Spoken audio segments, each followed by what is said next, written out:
મિત્રો, ભારતની ભૂગોળના આજના નાના સેશનમાં આપણે ભારતના અંતિમ છેડા એન્ડ પોઈન્ટ ને ઇન્ડિયન સ્ટાન્ડર્ડ ટાઈમ પરીક્ષા લક્ષી ક્વિક રિવિઝન કરી લઈએ. શું તમને ખબર છે કે ભારત દેશની પહોળાઈ સૌથી વધારે કઈ જગ્યાએ છે?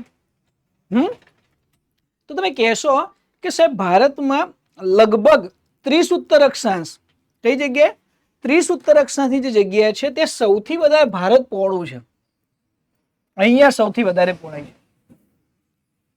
30 અક્ષાંશ. યાદ રાખજો, જાણી જોઈને આ આંકડો બોલ્યો છું, આગળ જતાની ચર્ચા કરવી છે. ભારતના 4 છેડાઓ જોઈએ. સૌથી પહેલા ઉત્તર અને દક્ષિણનો છેડો. આપણે આગળના વિડીયોમાં જોયું હતું કે ભારતના ઉત્તર અને દક્ષિણની લંબાઈ 3214 કિલોમીટર છે. તો ઉત્તરમાં છેલ્લો છેડો અહીંયા જે છે ને એનું નામ છે Indira call. Actually Indira call છે લદ્દાખ નામના કેન્દ્ર શાસિત પ્રદેશમાં છે અને ત્યાં એક પર્વતમાળા છે કારાકોરમ. ટ્રાન્સ હિમાલય નામની પર્વતમાળાનો એક ભાગ છે કારાકોરમ. એ કારાકોરમનો ઉત્તરનો છેડો એટલે ઇન્દિરા કોલ સિયાચીન ગ્લેશિયર્સની બાજુમાં. કયા ગ્લેશિયર્સની બાજુમાં? સિયાચીન ગ્લેશિયર.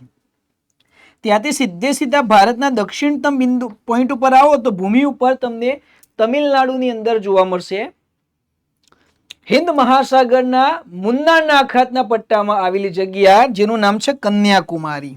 શું નામ? કન્યાકુમારી. આ કન્યાકુમારીને કેપ કોમોલિન પણ કહેવાય છે. કોમોલિન તરીકે ઓળખવામાં આવે છે. હવે સવાલ એ થાય કે સાહેબ ઇન્દિરા પોઈન્ટ ક્યાં ગયું? વેટ કરો, બતાવો. ઇન્દિરા કોલ ઉત્તરમાં અને દક્ષિણમાં કન્યાકુમારી. હવે ભારતના પશ્ચિમમાં ગુજરાતના કચ્છની અંદર આવશો તો અહીંયા સરક્રીક જોવા મળશે. સરક્રીક ને સિરક્રીક કહીએ છીએ, જે જગ્યાને આપણે ગુહાર મોતી પણ કહીએ છીએ. ગુજરાતના કચ્છનું ગુહાર મોતી સરક્રીક ભારતનો પશ્ચિમનો છેડો. અને પૂર્વનો છેડો કયો ખબર છે? અરુણાચલ પ્રદેશમાં જાઓ તો અંજા નામનો જિલ્લો છે. અંજા નામના જિલ્લામાં વાલાંગુ આવ્યું. વાલાંગુ અને વાલાંગુની અંદર આવેલી કિબુથી ગામ એ ભારતનો પૂર્વનો છેડો છે. એટલે ભારતનો પૂર્વનો છેડો કિબુથી, ભારતનો પશ્ચિમનો છેડો ગુહાર મોતી સિરક્રીક, ઉત્તરનો છેડો ઇન્દિરા કોલ, દક્ષિણનો પોઈન્ટ કન્યાકુમારી. હવે સાહેબ અમે તો એવું સાંભળ્યું છે કે સાહેબ દક્ષિણમાં તો ઇન્દિરા પોઈન્ટ ના આવે. તો ચલો બંને તમારા માટે પરીક્ષા લક્ષી. ભારતની મેનલેન્ડ મુખ્ય ભૂમિનું પૂછે ને તો કન્યાકુમારી બતાવવાનું અને ભારતનું દક્ષિણતમ બિંદુ કે તો ઇન્દિરા પોઈન્ટ કહેવાનું. કેવી રીતે? તો કન્યાકુમારી કઈ જગ્યાએ છે? હિન્દ મહાસાગરના કિનારે અહીંયા ધ વિવેકાનંદ રોક ત્યાં આવ્યો. થોડા હવે આ બાજુ આવો. આ કન્યાકુમારી થોડા આ બાજુ આવો તો તમને અહીંયા અંદમાન અને બીજું નિકોબાર ટાપુ અને સમૂહ જોવા મળશે. એમાં જે સૌથી છેલ્લો ટાપુ છે ને એ ટાપુને કહેવાય છે ધ ગ્રેટ નિકોબાર આઇલેન્ડ. કયો island? The great Nicobar island. આ ગ્રેટ નિકોબાર આઇલેન્ડ ઉપર ઇન્દિરા પોઈન્ટ આવ્યું છે. કયું પોઈન્ટ આવ્યું છે? ઇન્દિરા પોઈન્ટ આવ્યું છે. એને પહેલા પિગ્મોલિયન પોઈન્ટ કહેતા હતા. પિગ્મોલિયન અથવા પિગ્મેલિયન પોઈન્ટ તરીકે પણ ઓળખાતા હતા. પણ 2004માં ઇન્ડોનેશિયાની અંદર અહીંયા સુમાત્રા આવ્યું. આ દેખાય જગ્યા સુમાત્રાની છે. અહીંયા જે સુનામી આવી ને એ સુનામીના કારણે આ તો પાણીમાં ડૂબી જ ગયું છે. એટલા માટે મારે કન્યાકુમારી કહેવું પડે છે. અને બીજી વસ્તુ, કોઈ મહાન પેપર સેટર આવીને પ્રશ્ન પૂછે કે ભારતની કઈ જગ્યા એવી છે જે વિષુવવૃત્ત ઇક્વેટરની સૌથી નજીક છે, તો આ ઇન્દિરા પોઈન્ટ. ભૂમધ્ય રેખા, જેમ આપણે કર્કવૃતની વાત કરીએ છીએ એ ભૂમધ્ય રેખાથી આ ખાલી 876 કિલોમીટર દૂર છે. કેટલા? 876 કિલોમીટર દૂર છે.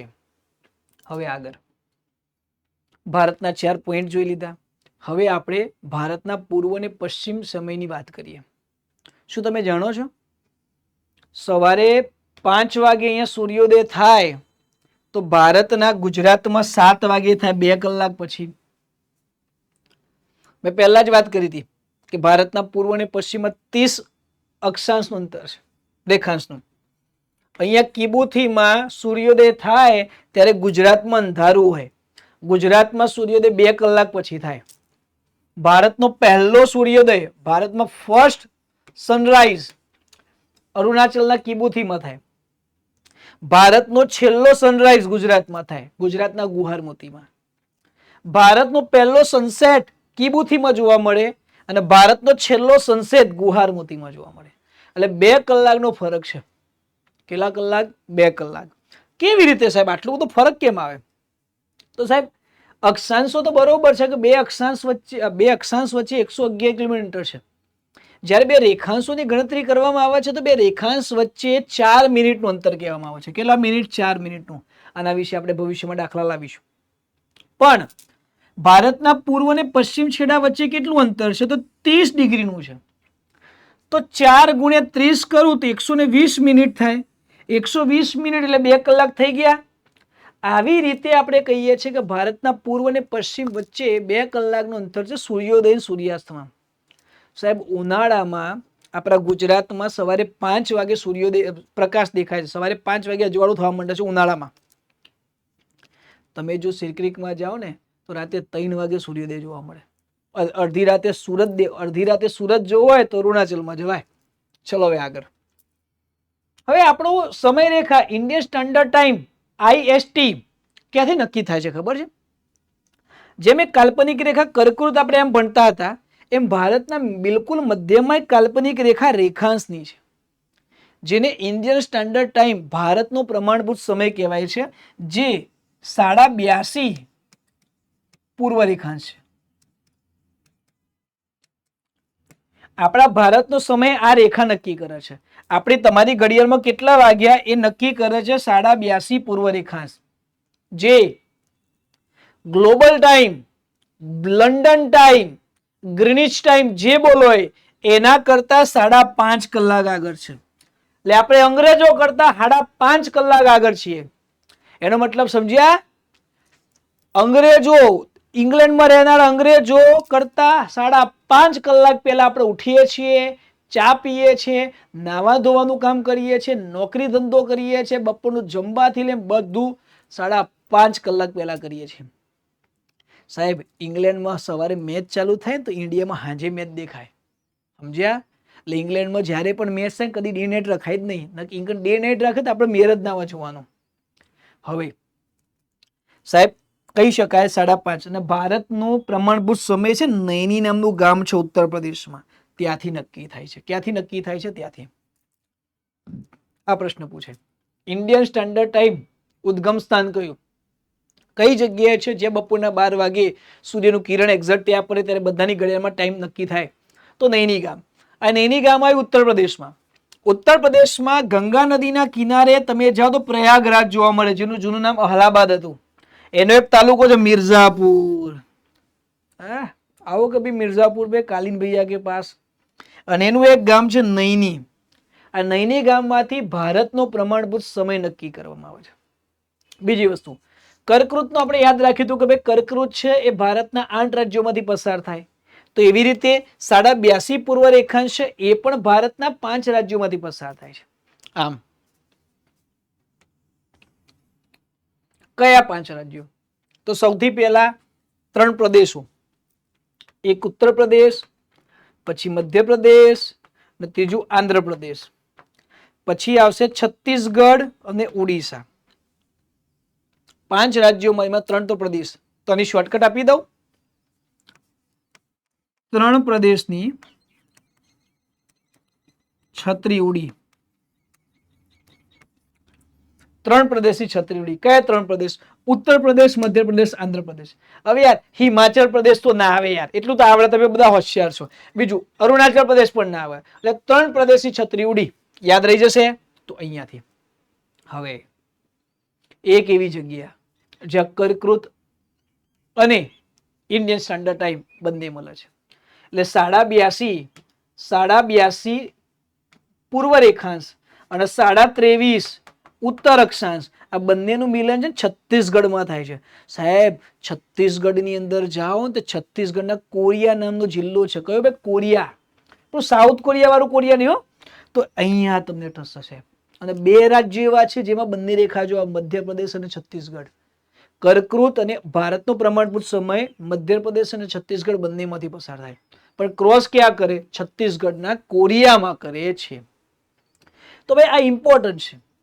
પરીક્ષામાં શું પૂછી શકાય? Most IMP.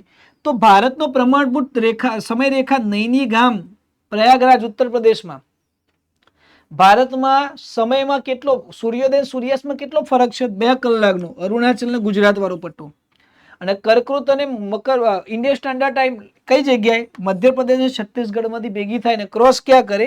કોરિયામાં કરે, કોરિયા ગામમાં. આવી રીતે આપણે શું ભણ્યા મિત્રો સારાંશમાં? સૌથી પહેલા ઇન્દિરા કોલ, ભારતનો ઉત્તરનો છેડો, દક્ષિણનો છેડો કન્યાકુમારી, દક્ષિણતમ પોઈન્ટ ઇન્દિરા પોઈન્ટ અહીંયા. ભારતનો પૂર્વનો છેડો કિબુથી, પશ્ચિમનો છેડો ગુહાર મોતી, અને કર્કવૃત રેખા અને ઇન્ડિયન સ્ટાન્ડર્ડ ટાઈમ ભેગી થાય કોરિયા નામના ગામમાં. અને ભારતનો પ્રમાણભૂત સમય ક્યાંથી નક્કી થાય? અહીંયા નૈની નામના ગામમાં. કયા ગામ? નૈની નામના ગામમાંથી તમને જોવા મળશે. તો ભાઈ આ જ વસ્તુ સમજવા માટે લેક્ચરના એન્ડમાં આ પ્રકારનું એક સરસ મજાનો માઇન્ડ મેપ સેટ કરીને મૂક્યો છે. અને એની પીડીએફ લેવી હોય તો બાલા સરકાર 108 નામની ટેલિગ્રામ ચેનલ છે, એમાંથી મળી જશે. અને આવા જ વિડીયો જોવા હોય તો આ યુટ્યુબ ચેનલમાં અવશ્ય જોડાવજો. મળીએ નેક્સ્ટ વિડીયોમાં ભારતના એક નાના બીજા પોઈન્ટ સાથે. ત્યાં સુધી રજા આપજો. બાલા સરકારના જય સિયારામ.